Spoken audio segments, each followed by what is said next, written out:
Hello, everyone. Welcome back to Play On. My name is Candace Barrett. I'm Rob Mackay. And this is Pearcey. He's all rugged up.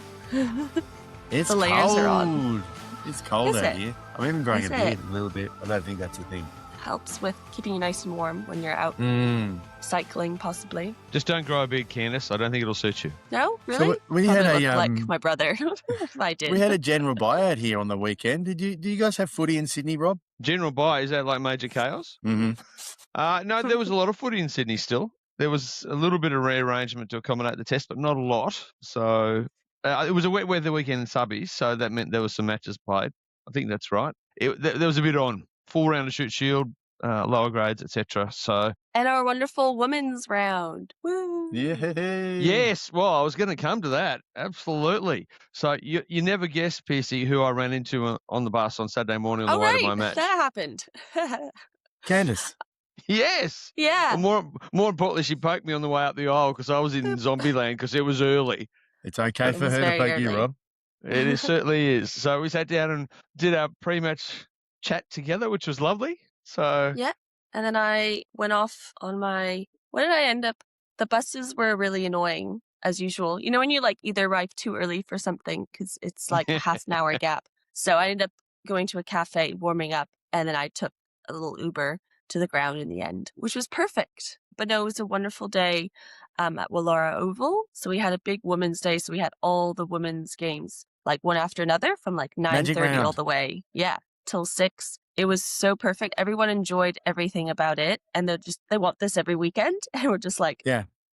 yeah. I saw This that is one. what I we nearly need to drove get down to to. Sydney for it. yeah. I thought that was awesome. Yeah, me Yeah. too. If I'd had a different schedule, I would have definitely swung past and hung out because that looked awesome. Because it was It was a two beautiful fields, day. back to Yeah. back, beautiful day, and it was an all-female match official team. Am I right, Candace? Yeah, correct. Yeah, we had people from obviously Sydney, out in Canberra, Adelaide, did an exchange, and yeah, people from all around Love it. came down, which is beautiful. And yeah, it was really nice seeing people even from a few juniors came in and then helped out as well. So I think it was a really good opportunity for them to see, all these games Great at work. that high level. which is perfect. NSWRU on that initiative. I think that's fantastic. And Yeah. friends of the pod, Rachel and Ella were there, I believe. Yes, correct. I think Excellent. it was, I had Ella as my coach for the first game, which was Awesome. really nice.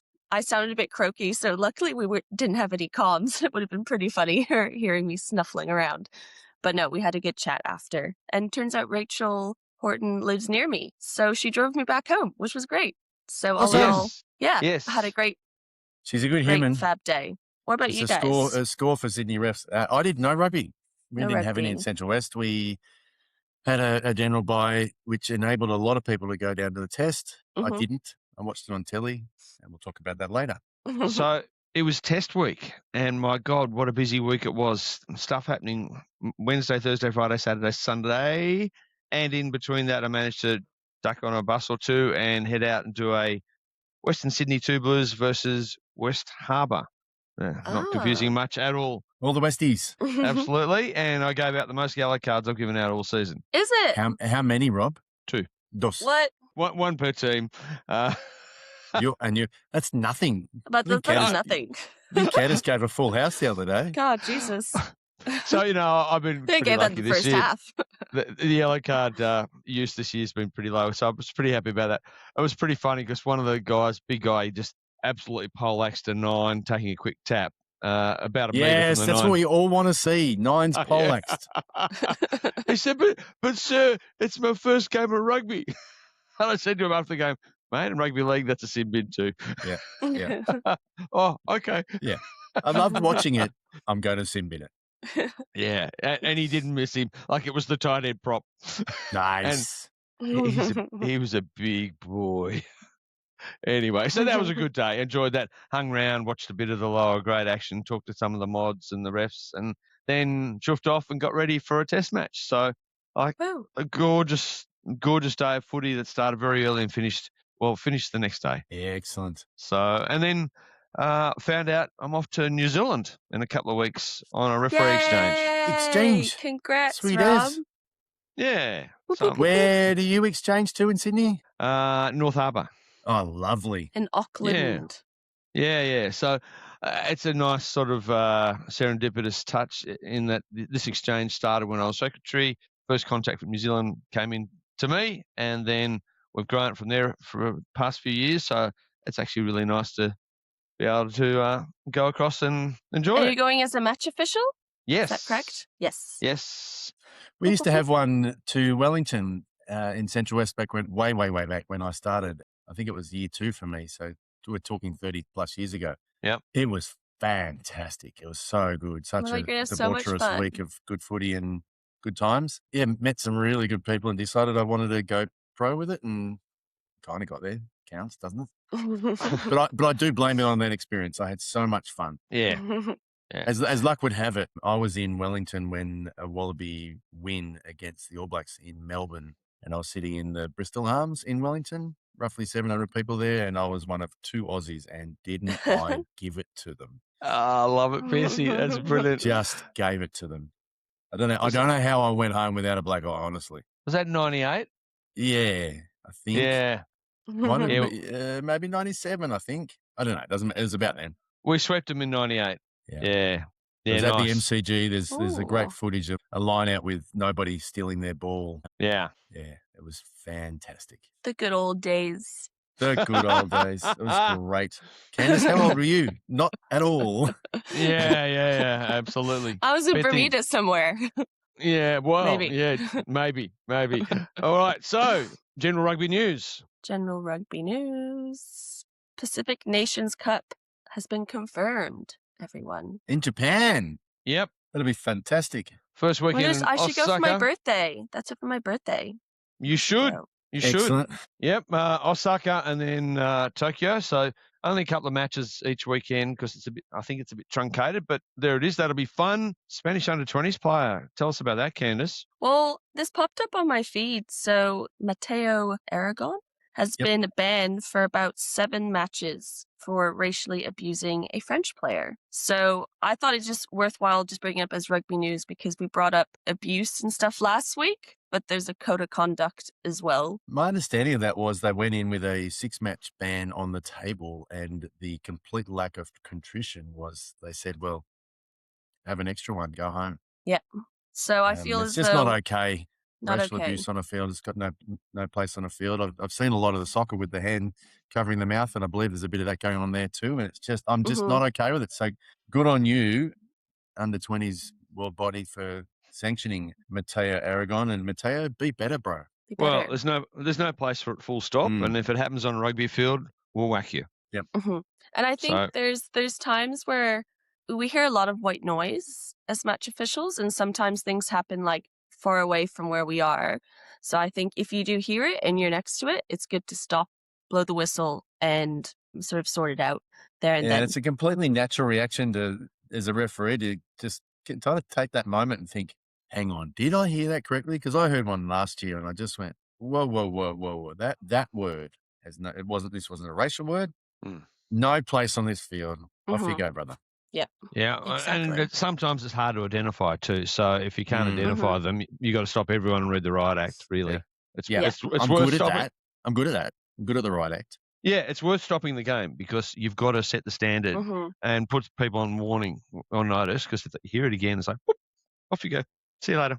Speaking of on notice, I don't think I was here for last week's pod, was I? Or did we not do one? We did one. You didn't. I didn't do it. You didn't. You were on your deathbed or something. I haven't listened to it yet. I actually have an update. I've torn a hammy because I'm old. Oh, how do you tear a hammy when you're sick, Pearcey? I did a game the weekend before. It was a first grade game out here, and I'm clearly carrying a leg with this bad ankle, and I have subsequently torn the hammy in the other leg. And I tell you what's like fun, compensating. Rob. 15 minutes to go, looking around, going, it's just me. I got to finish this. If anyone wants to have a look at Bar TV, 15 minutes to go, Bathurst versus Forbes, it is extremely funny watching me run around basically in circles with one leg. Oh, no. Not very pleasant. It was gross. Yeah. I replaced a referee a couple of years ago down at Rat Park who did his hammy. I'd just come off the field on the other park and they came and got me. And the first minute or two he was at a scrum and I'm looking going, he looks all right. And then the ball went out the backs, and he was literally hopping on one leg. It's like, Yeah. okay, I see the problem.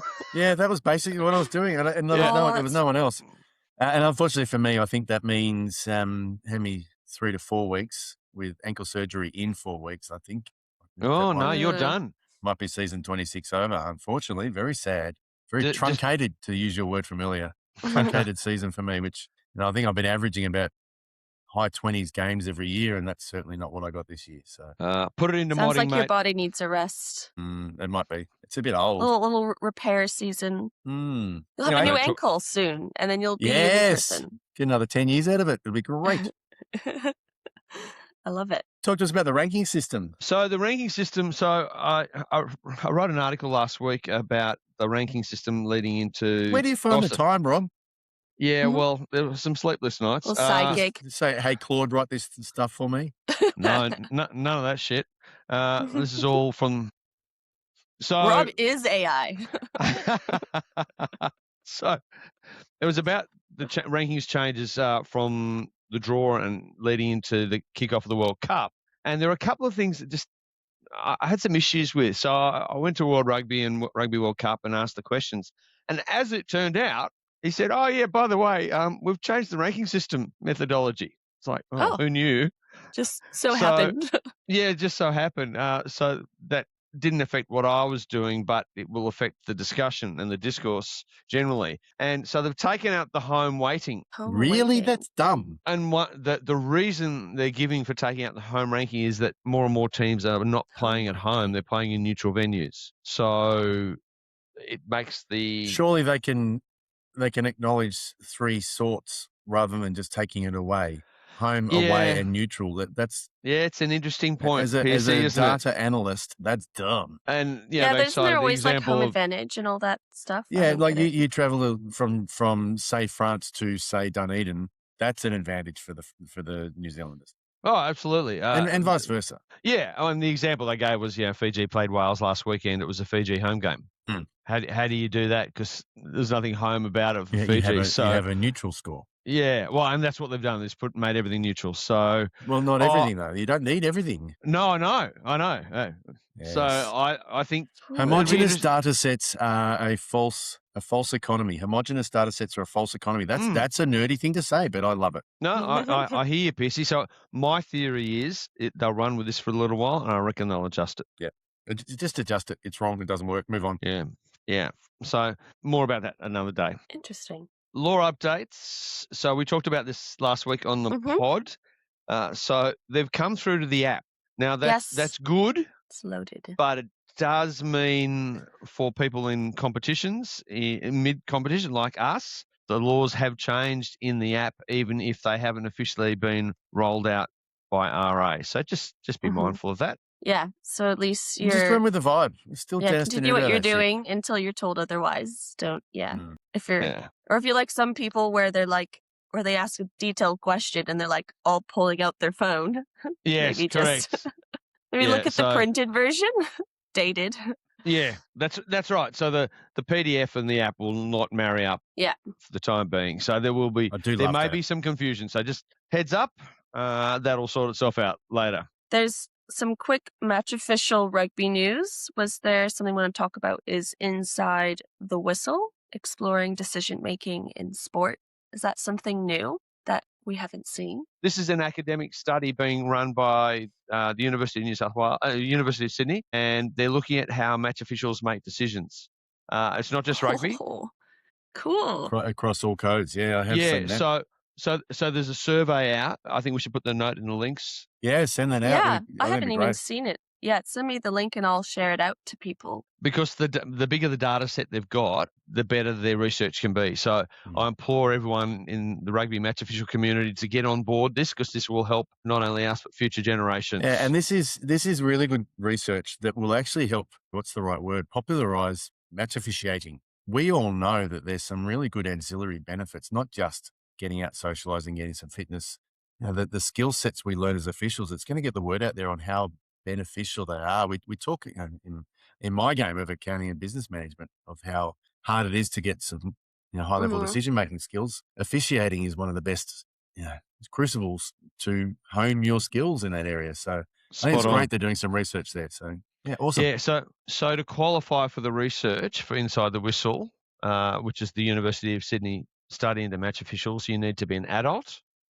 You need to be currently officiating in the past 12 months in a field-based team sport in organised competitions and have at least 1 year of cumulative officiating experience and have fluency in English. So if that's you, follow the link in our show notes. Hey, speaking of law nerds, I had a reach out from a gentleman called Lance, who I actually haven't had a chance to chat to Lance about where he is and what he does, but thank you for the feedback, Lance. Georgia v. Wales in the under-20s. He had a little bit of a law moment where he was questioning I believe it was the Welsh, said they were going to kick for touch and then took a quick tap when the Georgians turned around and they scored. Did you see that, Rob? I've actually watched the playback, and it does actually reek a little bit of unsportsmanlike behaviour. I've written it down as a possible law of the week. There ain't no part in the law book where it talks to that. It does talk to electing to take a shot at goal. Yeah. And then if you do that, you must do that, but it doesn't talk about anything else. And that law, if we're all completely out of sync, is law 820. The team indicates to the referee the intention to kick a goal, they must kick a goal, and the sanction for that is a disallowed kick and the scrum awarded. That is very much there. And I know we have a lot of conversations about spirit of the laws, catching teams out. I'm actually okay with the Georgians being called out there because you can't switch off. Yeah, can't 100%. switch off them. And I remember, what was his name? Danny Cipriani. He was a special at catching teams out like that. And that's rugby IQ, right? So yeah, and unfortunately for the Georgians, spirit of rugby maybe, but just watch the ball, stay alive. That's right. So thanks, Lance, for that query. I really liked it. It was a good discussion. We had a similar thing happen in a shield game recently. So team said they were going to kick to one touch line and they kicked to the other, led to a try, and then it unravelled pretty badly there. The other classic is... And unfortunately it was brought back, wasn't it, which is not right. No, the whole thing was very messy. There was a lot of hand-wringing and soul-searching after that match, let me assure you. And in fact, Candace said our education night last week, you might have heard it joked about by one of the culprits, known for... He put it on himself that he'd made up a new law. So I love that. Hats off to him. I do like the one where the captain comes up to the referee and says, "I'm not taking a shot." Yeah.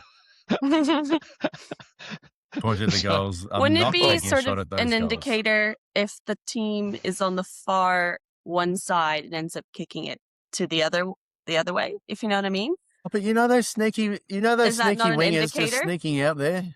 Yeah. Is that not an indicator? Surely winger. You'll kick to the closest side that you're on if you're going for a line out versus kicking all across. But that's the beauty of it. Everyone compresses onto the obvious side and the winger's standing next to the AR. And the 10 just goes dunk and the winger goes, "Thank you very much." Yeah. I feel like that's your key points of looking where you are on the field, where the players are, what's happening. At a game in Ballarat, it was the Force versus the Waratahs in a pre-match, and Danny Cipriani was playing. And fortunately, my AR was queued up to it because I was managing something when Cipriani decided, oh, look, there's a winger with 40 metres of space. I can get the ball landed on his chest and he'll score 20 metres from the nearest opposition. And I think it might have been Gus Gardner actually said, "Pearcey, you're on." Yeah, right. Nice. Made me look good. It might have been the Rebels. That's what I meant. Rebels and Waratahs. Thank you, Rob, for the correction. I forgot they were a team. They're no longer a team. Yes. My little niece was wearing a jacket on the weekend for the Rebels. I said, "Oh, were they a rugby team once upon a time?" Oh, there goes their Victorian listenership. They still are. They still have a lovely Super Rugby W team, don't they? No? They're gone as well. That's sad. Everyone's dispersed. However, Super Women's Rugby is doing so fab at the moment. It is. Just to let you guys know, with all the nations champs and all those things going on, there's still some really good women's rugby, and it's getting really competitive. Who you think would have been winning this season is not. So, keep your eye on these teams. Fiji v WA semi next week? Is that a thing? No, that's not quite right. It is Fiji, Queensland, and Force, New South Wales. And Drua versus the Reds is in Lautoka, Churchill Park. That will be so And much fun. Force and the Tars is in Waratahs, WA. So, yeah, bit of a turn up for the books. Tars breaking unwanted records. Their first loss to an Australian team, and they've finished third on the table. Unprecedented scenes. Yeah. So abject failure. Review. Someone skin them. They're going to have to do it the hard way, which, you know what? I think it's good for the comp, and I think it's good for the girls. I agree. So, yeah. And it also shows that the other teams are developing. Like the Force have got a really good program. Yeah, Claudia Bell's over there. I think she's still there, and they've put a lot of time and effort into developing their. And any of our team. listeners that are watching it, seriously, get on board. It's great viewing. It's very pure. It's very pure. I enjoy it. There's some busy refs in there, right? Yeah. Absolutely. I was going to go to Leichhardt on Sunday and watch the game, but it was cats and dogs here, so I watched it on the screen. So Jess had that one? Yes, Jess did have that one, and Ella had the Brumbies versus the Force. Correct. It's great to see a couple of local ARs in there as well. So Charlotte's doing a sensational job, and we had Claire Adamson on there too. So well done, ladies. Yeah, they were at the Women's Day, so it was really nice seeing everyone. Even Jessling flew in and was there at the very end of it. Right? Yeah, she's moving quick. Since we're on it already, so the Waratahs versus the Reds, it was refereed by Jessling. If you ever want to look at a good penalty try, about 36 minutes in, there was blue player tackles them, gets up, there's a ruck formed. Oh, instead of getting onside, I'll just tackle the person behind them as they're still about to go for a try. Yeah. Tackles them. I thought Jess delivered that very, very succinctly and easily. It's good. Well done. And that was beautiful. And yeah, it was a good game to watch. The Reds won that one. Very intense game. And then the next one was Brumbies versus the Force. So Ella was very busy. Few cards out there. Worth mentioning, we had Riley Byrne on there for ARing, and so Caitlin Bocker, Caitlin Aquilina. So yeah, she was also there during the women's round too. She used to referee with us in Sydney. I refereed her brother last week, funnily enough, and she's back from mat leave, so it's good to see. She's been in Canberra for a while now.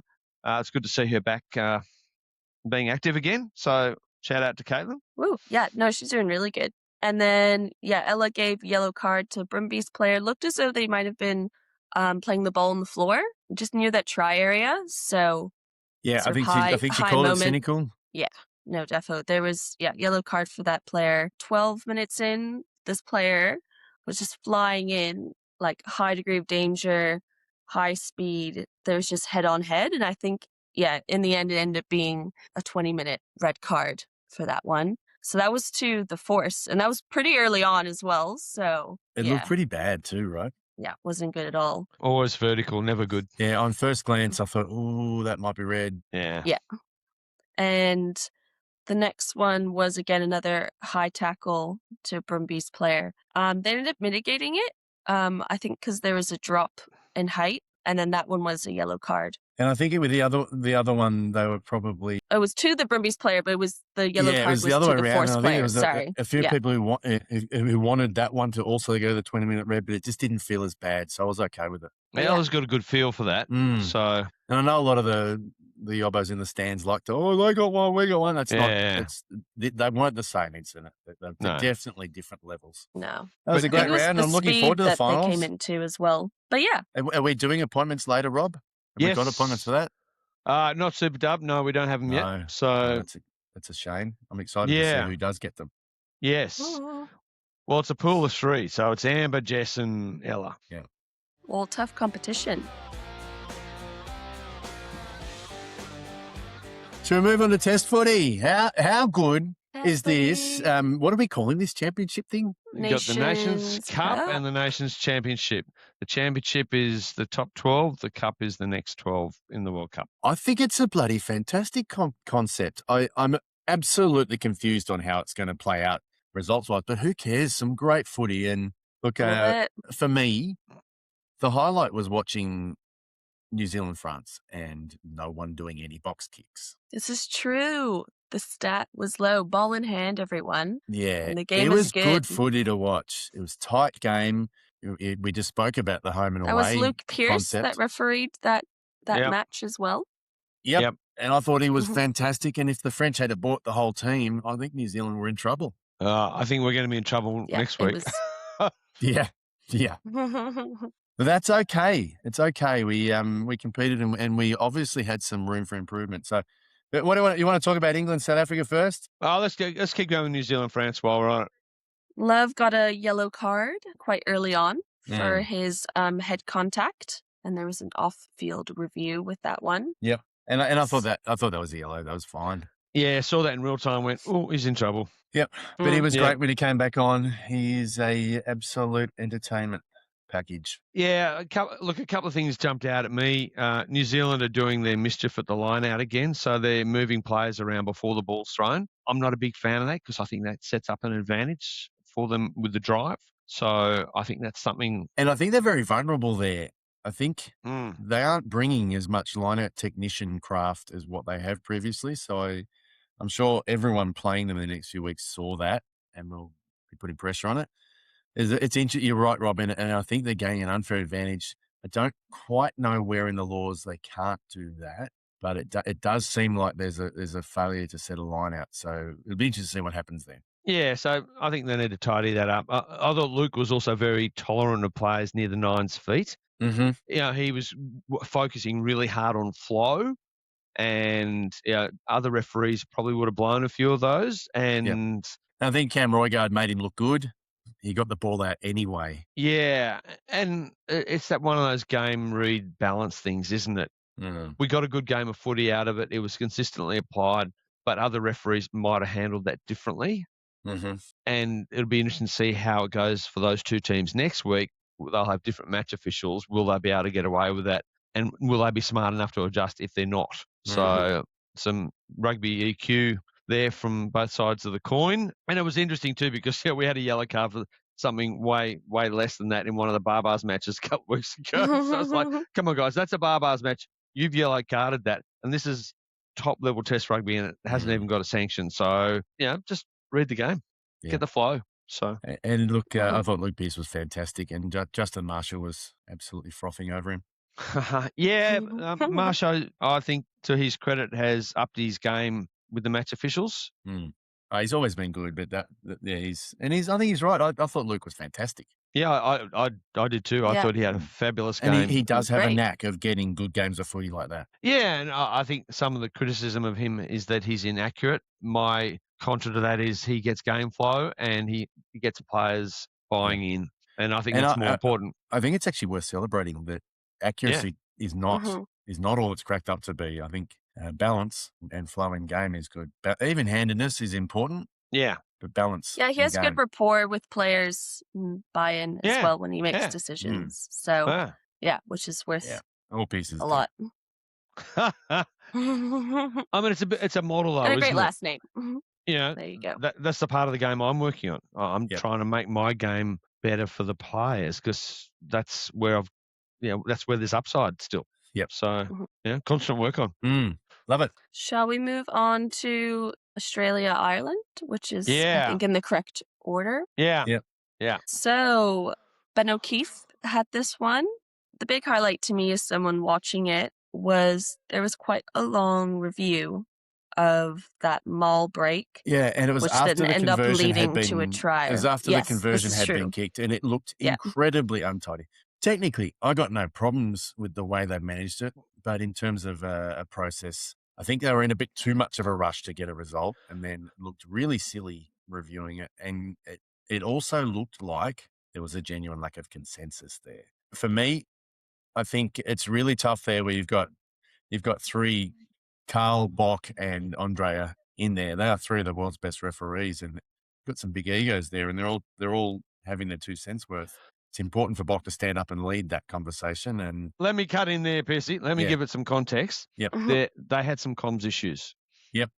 So Carl was cutting in and out during the game. So at one point we had a penalty in the red zone and chose a scrum. The Irish cunningly chose to replace their front row at that point in time. It was then slowed down further because they chose then to upgrade Carl's comms because they weren't working. However, in this situation, Matteo, the TMO, he was trying to get Bok's attention and Bok couldn't hear him. Okay.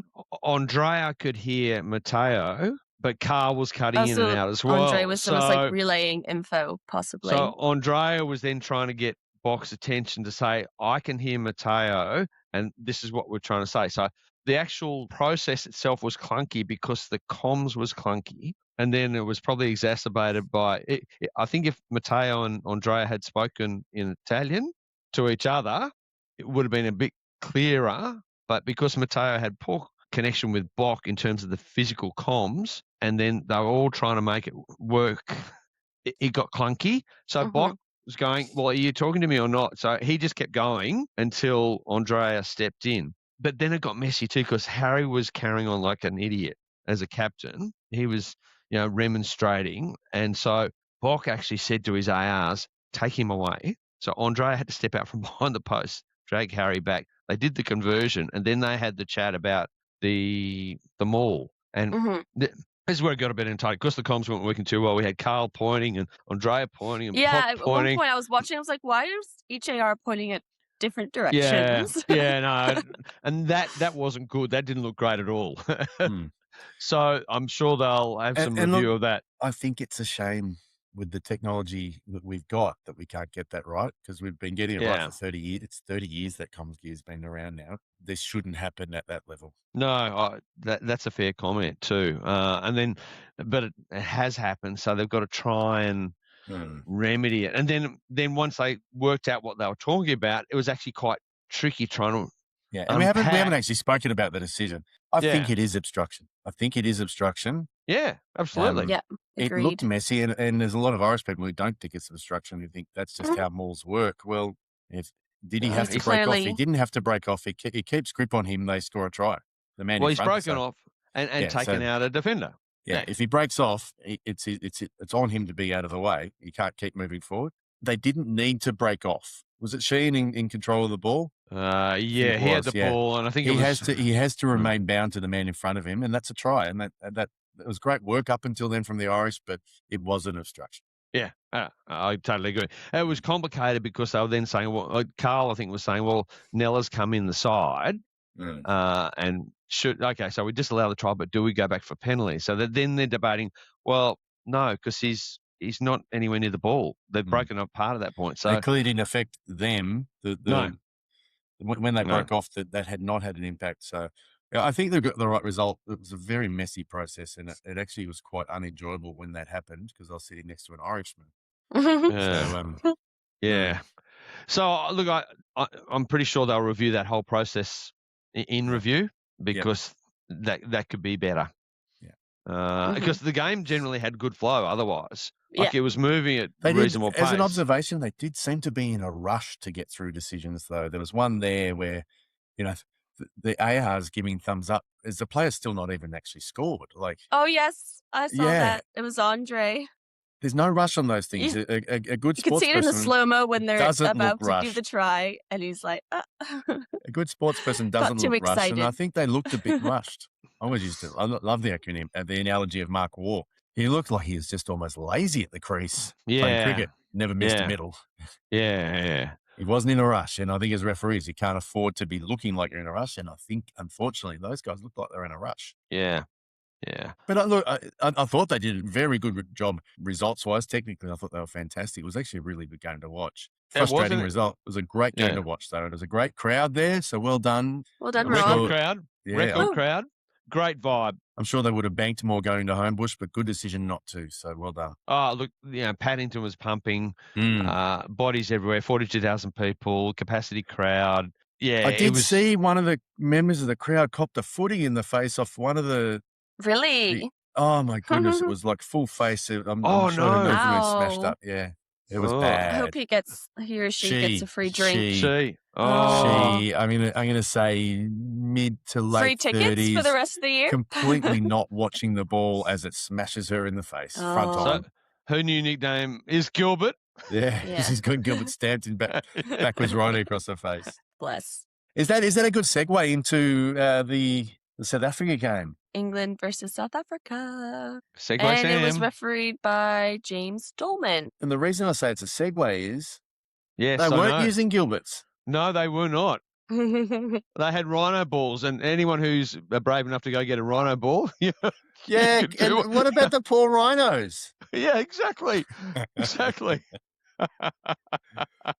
I didn't enjoy this game as much. And it's no comment on James. I thought James did a splendid job because both of those teams are hard work. But I think you've got an English team who are trying to hang in there. And I think you've got a South African team They who are almost trying to died in the first 15 bully minutes. anyone in their way.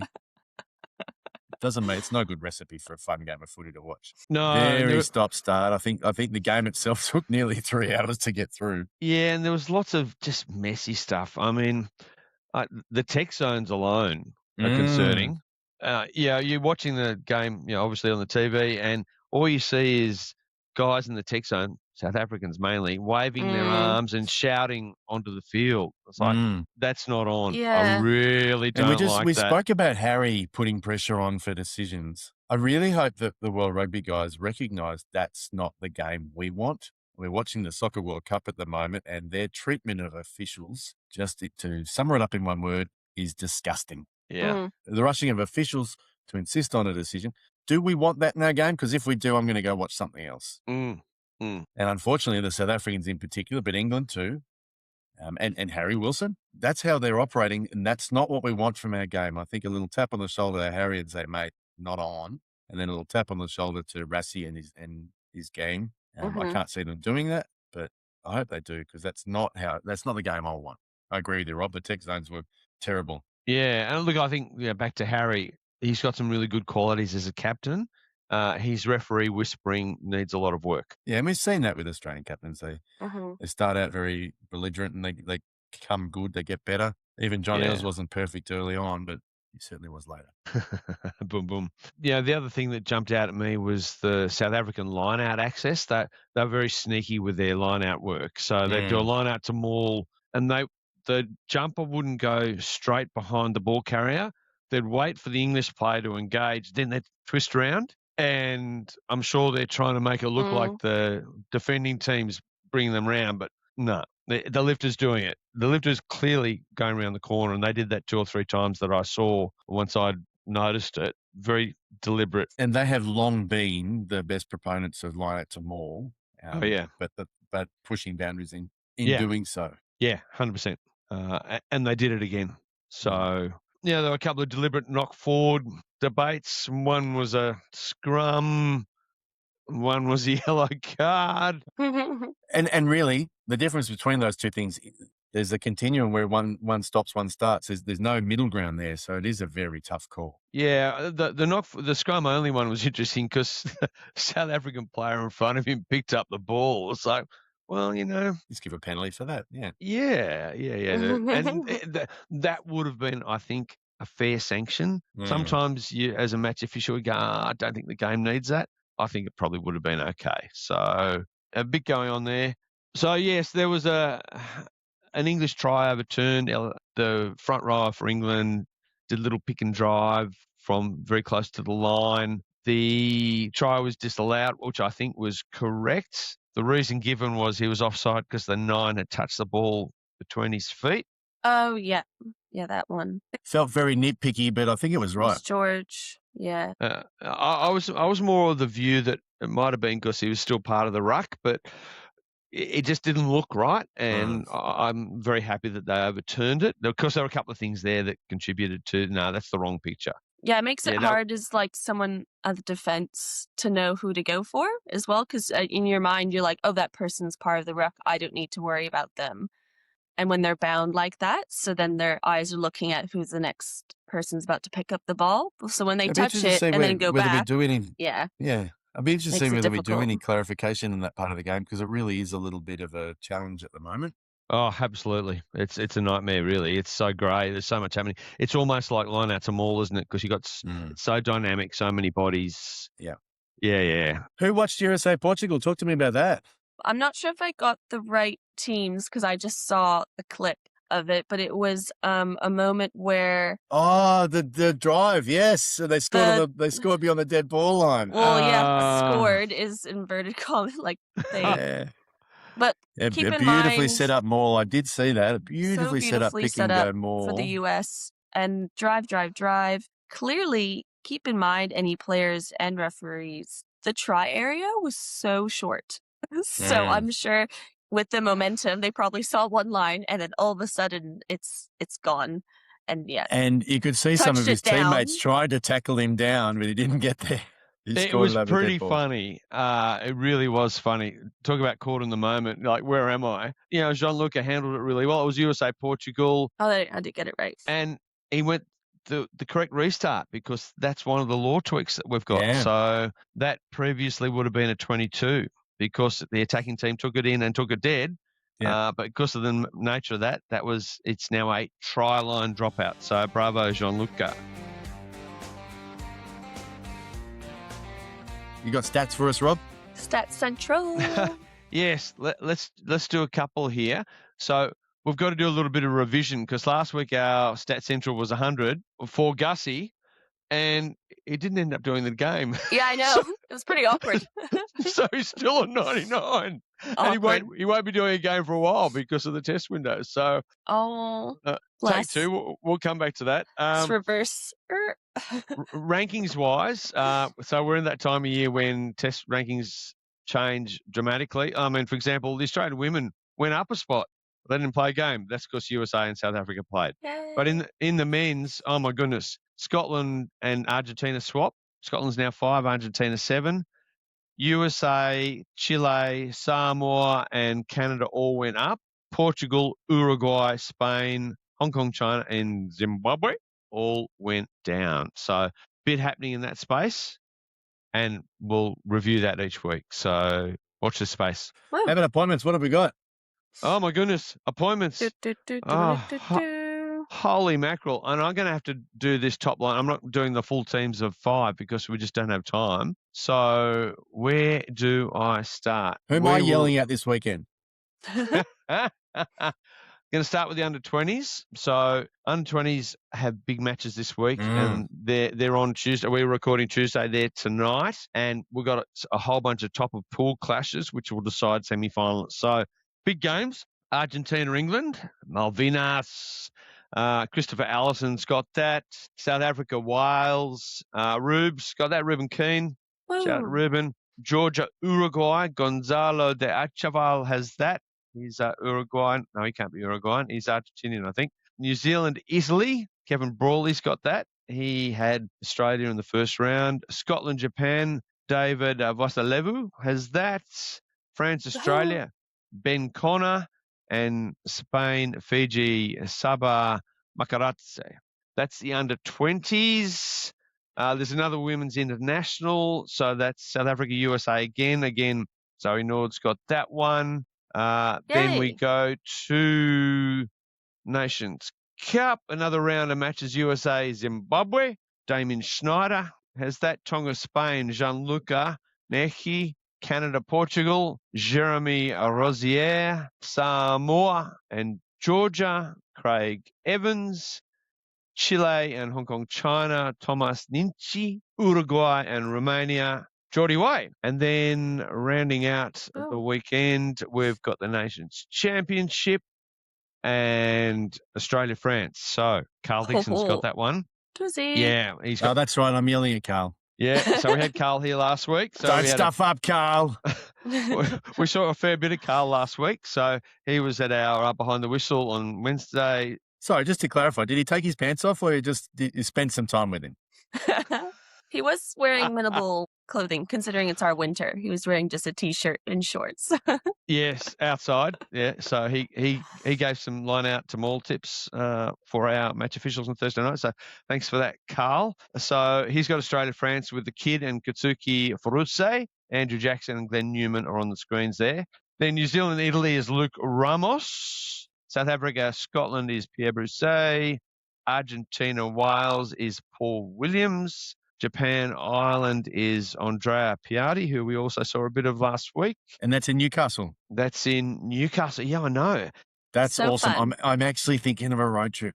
Nova Castrians, get there because Great ground to watch footy. What an opportunity, yeah, right? Yeah. So he's got fun. Bock and Morno Ferreira with him on that one. Mateo's Timo again, and then Tempest is foul play review. Then the final match for the weekend is Fiji England, which is a Fiji home game, and naturally enough, that's being played in Liverpool.